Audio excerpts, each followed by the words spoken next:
Hi, how you doing? And welcome back to another video on the channel. What we have for you today is our preview video for game week 20. Now there is still the Fulham Chelsea game, I believe, still to play this coming Thursday. But really, the differences and impact of that is going to be quite minimal, and it doesn't leave as much time between that game and the start of game week 20 on Friday.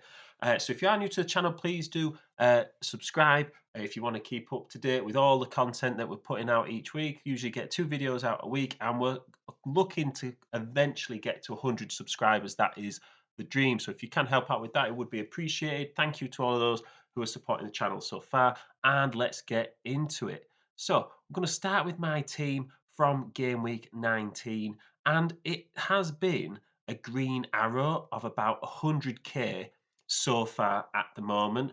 Um, Not a massive green arrow. Obviously, my rank isn't where I want it to be, but it's still 3 green arrows from the time the Premier League restarted after the World Cup. Obviously, looking at my team, Luke Shaw getting 15 points. You're not going to get that every week, and it massively helps my overall point score. A lot of the big hitters didn't perform. In fact, only really Rashford got an attack in return, and it was a bit disappointing. I thought Patterson with Brighton at home. Um, I thought there was a chance of a clean sheet. Obviously, he's out now until February. I didn't expect Everton to concede so many goals in such a short space of time to Brighton at home. So that was obviously a bit of a misjudgment. I maybe should have gone in all in on the Newcastle defence to sort of get a bit more increase in rank. Still got Andreas to play, but like I say, those points are probably going to be minimal moving forward. So we've got a bit of a massive game week this game week. Man United, Spurs, and Man City all doubling. But the fact they are doubling does kind of mean that they're all sort of playing each other. Spurs with the sort of the worst double up really, with Arsenal at home and Man City away. Even though they've got a double, I would absolutely stay away from Spurs defenders. I just think anyway, they're not great, and the teams they're playing are scoring goals. So I think if you are going to look at someone from Spurs, I think Harry Kane is a great shout. To be honest, I think he's only got like 17 points less than Haaland, and you think of Haaland, you think oh goal machine, but Kane's actually not that far behind him. Got a really good record so far this season. Um, but I do think Man United and Man City are good options for at least a double up. I think if you can, um, you know, get at least 2 players in from those teams, it's an absolute must, if not the triple. I've kind of set my team up pretty well, if I do say so myself, for this game week. But in terms of captaincy, I think you captain someone from one of those 3 teams. I think if you've got Haaland, which probably everyone does, you probably captain Haaland. If you're a bit worried about the Man City rotation, Alvarez scoring in the FA Cup this weekend, maybe Haaland needs a bit of a rest, then I would absolutely have no problem captaining Kane or Rashford. To be honest, Palace haven't looked that great since the World Cup.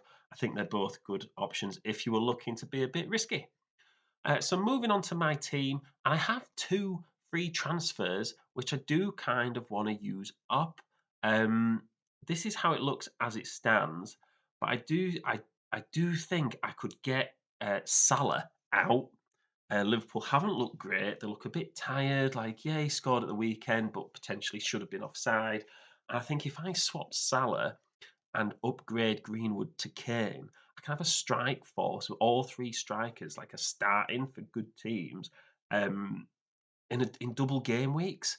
Um, that'd leave me about 5.8 million to get another midfielder in, or maybe if I wanted to go cheap. But I don't want to go too cheap because it means I'd sort of be playing Andreas, and my bench would be um, very weak after that. So I do think I could maybe get in somebody like Højbjerg or Bentancur. I definitely don't want to get in a Spurs defender. I also do think it's worth saying that if you don't have any Man City defenders in, I probably wouldn't get in a Man City defender. I'd maybe looking at getting the triple up from a risky midfield pick instead, because Man City's defence haven't been that great, and um, I just think they're playing teams that are scoring goals at the moment. I've got the double Newcastle defence, which I absolutely don't have a problem with. They're playing Fulham at home, and whilst we know Fulham can score, Newcastle can also shut teams out. I'm happy with Ward playing Forest away as well. Actually, Forest not in the best form. and then we've got a few triple ups as well. I definitely wouldn't sort of get too many Arsenal players in, even though they've got, in a really good position in the league. I think having too many of those, the fixtures don't look good. Um, but yeah, my thoughts are I'm probably going to take Salah out, upgrade Greenwood to Kane, and then look at getting either a really cheap midfielder in and leave myself some funds to play with, or get a Spurs midfielder in and just hope that they absolutely smash it in their double game week. And Højbjerg is someone that has been scoring recently. I'll maybe monitor Benton Kerr's fitness as well. But in terms of someone that's ready, raring to go, I think I'll probably just stick with Højbjerg and actually get in two Spurs players for this game week. So yeah, let me know what you think about that transfer. Is it the right thing to do? I think Spurs fixtures, they don't look that bad after this double either. So it's not going to be an absolute necessity to get Kane back out. Like I said, don't feel like I'll be missing out too much with Salah. Watch him go and score a hat trick right now. But yeah, let me know what you think. Subscribe if you're new. All the support is greatly appreciated. Like the video if you get the chance. And I will see you in the next one.